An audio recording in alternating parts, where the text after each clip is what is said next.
It's become a familiar pattern. After the snow comes the brutal cold.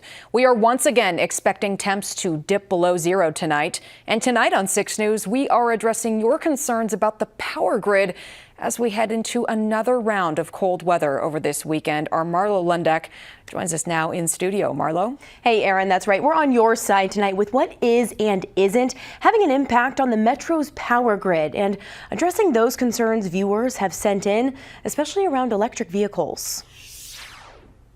Sometimes we fear what we don't understand, and as it becomes more and more mainstream, I think folks are going to see how these things work and where they may be beneficial. During last week's bitter cold snap, OPPD asked customers to conserve power, and many did just that. But many others took the time to message 6 News. They're frustrated, specifically with electric vehicles.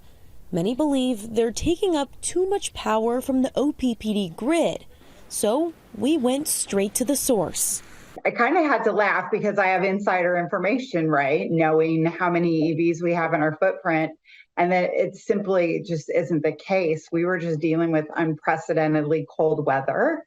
Bridget Petzold deals with alternative energy solutions for OPPD. She says every quarter, more EVs get added to OPPD's energy footprint. Right now, there are about 3,500. EVs in general, especially where we're located, most people have their own charging infrastructure at home. So they're not really charging in the charging you see out in the public. About 80% of the charging is done at a home charger. When conserving energy, OPPD asks customers to avoid using appliances during peak hours. That's 7 to 9 in the morning and 4 to 7 in the evening. Most of the time, EV drivers are charging after hours, so not when we're during our peak hours. And from our distribution planning group, that load is less than 1% of OPPD's overall load. So it's still a really, really small number. So what is impacting the grid? Growth.